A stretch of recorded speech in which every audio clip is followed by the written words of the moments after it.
జరిగే హింస మరణాలపై దేశ అత్యున్నత న్యాయస్థానం తీవ్ర ఆగ్రహం వ్యక్తం చేసింది. కస్టడీ మరణాలు వ్యవస్థకు మచ్చని, దేశం దీన్ని సహించదని సుప్రీంకోర్టు సంచలన వ్యాఖ్యలు చేసింది.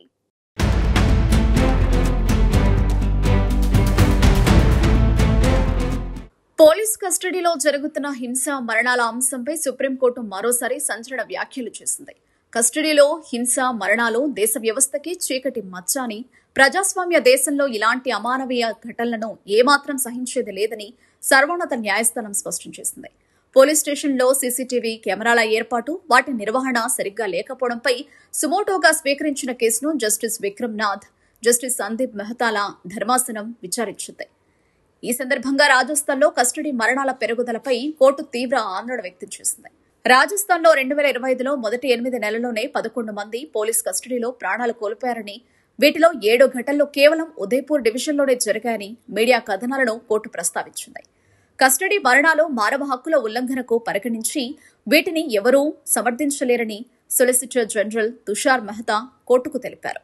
న్యాయస్థానం ఈ విషయంలో కేంద్ర ప్రభుత్వం తీరుపై అసంతృప్తి వ్యక్తం చేసింది. కస్టడీ మరణాలపై కేంద్రం ఎందుకు కంప్లైయన్స్ అఫిడవిట్ దాఖలు చేయలేదని నిలదీసింది. కేంద్రం ఈ కోర్టును ఎందుకు అంత తేలికగా తీసుకుంటోంది అని ప్రశ్నించింది. దీనికి సొలిసిటర్ జనరల్ స్పందిస్తూ కోర్టును తేలికగా తీసుకునే ప్రసక్తే లేదని, కేంద్రం తరపున 3 వారాల్లోగా అఫిడవిట్ దాఖలు చేస్తామని హామీ ఇచ్చారు.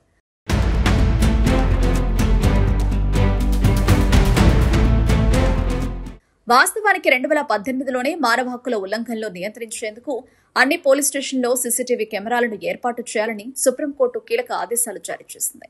తాజా విచారణలో ఈ ఆదేశాల పరిధిని మరింత పెంచుతూ సిబిఐ ఎన్ఫోర్స్మెంట్ డైరెక్టరేట్, జాతీయ దర్యాప్తు సంస్థ వంటి అన్ని కేంద్ర దర్యాప్తు సంస్థల కార్యాలయాల్లో కూడా సీసీటీవీ కెమెరాలు, రికార్డింగ్ పరికరాలను తప్పనిసరిగా ఏర్పాటు చేయాలని సుప్రీంకోర్టు కేంద్రాన్ని ఆదేశించింది.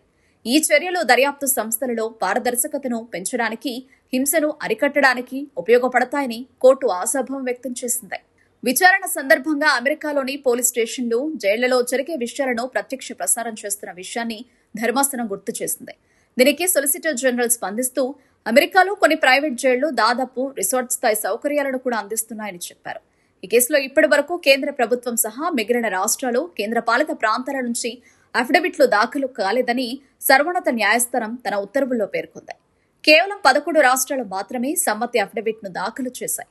అందుకే అఫిడవిట్లు దాఖలు చేయని రాష్ట్రాలు యూటీలకు 3 వారాల తుది గడువు ఇస్తూ తదుపరి విచారణను డిసెంబర్ 16కు వాయిదా వేసింది. ఒకవేళ గడువులోగా ఆదేశాలను పాటించకపోతే సంబంధిత రాష్ట్రాలు, కేంద్ర పాలిత ప్రాంతాల హోంశాఖ ప్రధాన కార్యదర్శులు తప్పనిసరిగా కోర్టు ముందు హాజరు కావాల్సి ఉంటుందని ధర్మాసనం కఠినంగా హెచ్చరించింది.